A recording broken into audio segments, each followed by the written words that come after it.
बाबा फिर बुलाएगा, मेरी सीहोर की धरा फिर पुकारेगी आपको, फिर मैं आमंत्रित करूंगा। हर हर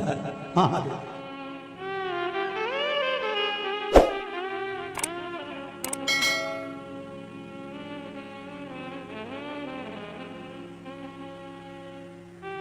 जय श्री राधे। सभी भक्तों से मेरा, जहां पर भगवान शंकर का शिवलिंग रखा हुआ है उस स्थान पर आज अनंग त्रयोदशी के दिन मात्र जिस पति पत्नी का आपस में बैर चल रहा हो, अदालत में झगड़ा चल रहा हो, विवाद चल रहा हो, आपस में प्रेम समाप्त हो गया हो, एक दूसरे का सम्मान करना भूल गए हो, बात बात में झगड़ा करते हो, जरा जरा सी बात में मन मोटाव हो जाता हो, वो केवल एक कच्चे दूध की मात्र उंगली को भिंगाकर अगर जहां शिवलिंग रखा हुआ है वहां पर केवल कामदेव रति शिव और पार्वती का नाम लेकर मात्र उस कच्चे दूध की मात्र उंगली ही फेर देते हैं तो उन पति पत्नी का जिंदगी में कभी विवाद नहीं हो सकता और कभी गलत मार्ग पर वो जा नहीं सकते। ये अनंग त्रयोदशी की महत्वता है, आज की महत्वता।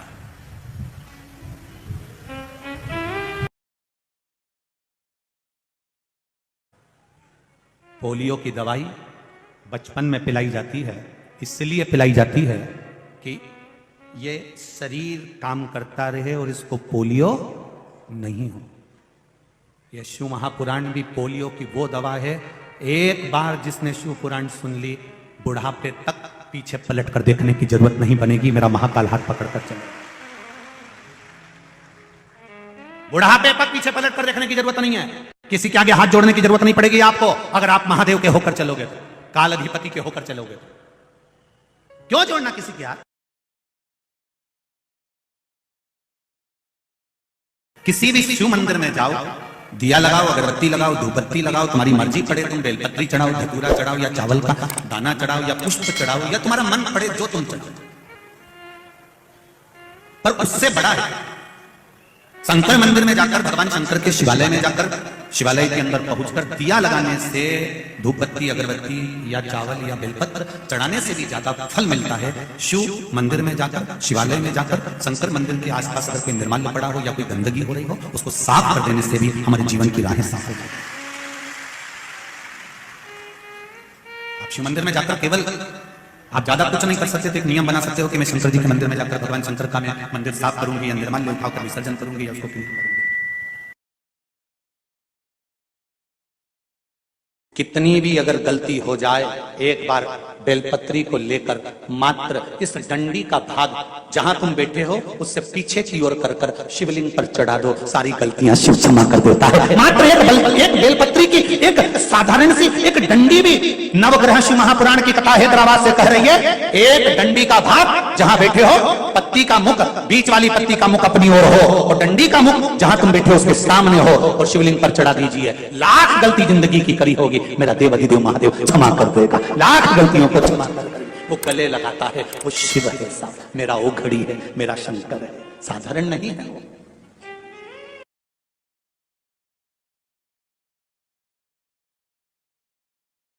भगवान शंकर की करुणा करें, भगवान शिव की कथा करें। शिव जी पे चढ़ा हुआ जल, घर के लोगों से निवेदन, जिन जिन के घर में शंकर भगवान का शिवलिंग विराज रहा है उनसे निवेदन करना था, इतना सा हो, बड़ा सा हो, छोटा सा हो, कंकर मात्र का हो, इतना छोटा सा भी हो, तो भगवान को निलाने के लिए जब बैठो, स्नान कराने के लिए बैठो, तब एक निवेदन जरूर है कि शिव जी का जो जल आप शंकर जी को स्नान कराओ तो एक अलग थोड़ा सा पात्र कर लो, एक छोटी सी प्लेट अलग कर लो, उसमें निला लो, निलाकर थोड़ा सा भी भाग अगर शंकर जी का हमको मिल रहा है, घर पर ही उसका जल अगर हमने छीट लिया है, थोड़ा सा आचमन कर लिया है, बच्चे जितनी है उनको भी अगर दे दिया है, या हमने तुलसी जी को छोड़कर दूसरे वृक्ष में भी डाल दिया है, उस वृक्ष की छांव भी अगर हमारे ऊपर पड़ रही है शंकर के चढ़े हुए जल की, तो ये निश्चित है कि हमारा कल्याण निश्चित होगा।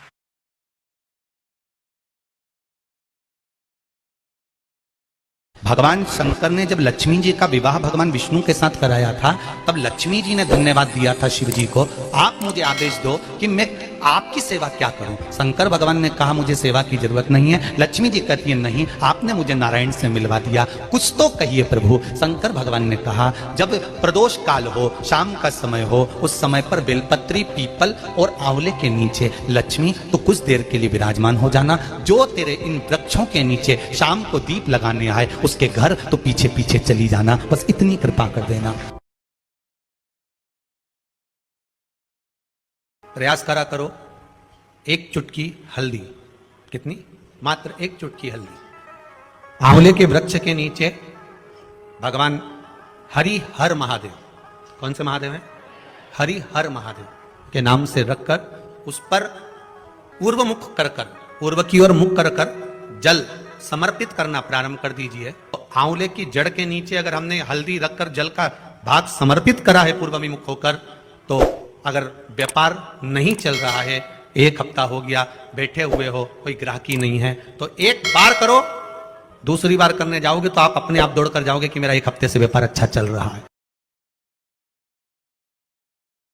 नारद ने कहा कि ये जब जल लेकर जाती है, जल जमीन पर गिर जाता है। किसी अतिथि को भोजन कराते समय हाथ से गिलास, ट्रे से गिलास नीचे गिर जाता है, या पूजन करते समय कलश जमीन पर लुढ़क जाता है, या भगवान को जल चढ़ाते समय पानी का कलश जमीन पर गिर जाता है। देवऋषि नारद पुराण में कहते हैं उसका एक कारण होता है कि जो पूजन कर रहा है, जो भोजन करा रहा है, या जो जल देने जा रहा है, उसके पूर्वज जरूर प्यासे हैं और उनको अन्न का भाग नहीं मिल रहा, इसलिए वो जल बार बार भूमि पर गिर रहा। आपके साथ में भी अगर ऐसा होता हो, आप मंदिर में जा रहे हो और पानी लुढ़क गया, कलश छूट गया, गिलास किसी को पानी का दे रहे थे, छूट गए, समझना हमारे पूर्वज, हमारे पितर, हमारे कुलदेव, हमारी कुलदेवी, हमारा स्मरण, कोई प्यासा है, कोई भूखा है, वो हमसे कुछ मांग रहा है। जब पार्थिव शिवलिंग का निर्माण करो, पार्थिव शिवलिंग जब बनाओ, अपने गमले में, अपनी जमीन में, कहीं शुद्ध जगह पर, किसी वृक्ष के नीचे से, या किसी ऐसी जगह से मिट्टी लो जिस मिट्टी पर कोई ने गलत कृत्य ना करा हो, कहीं अच्छी हो, शुद्ध हो, वो भाव देखकर लाओ उसको। गंगा का जल छीटो, नर्मदा का पानी छीटो, छिपरा का जल छीटो, जो तुम्हारे पास में पवित्र भाव हो वो छीटो। ना हो तो उसमें बड़े आनंद के साथ साथ जल का गंगा, यमुना, सरयू, छिपरा, सरस्वती सबका स्मरण कर कर जल छींटो और उसको शुद्ध बनाओ, पवित्र नदी का जल। श्री शिवाय नमस्तुभ्यम्।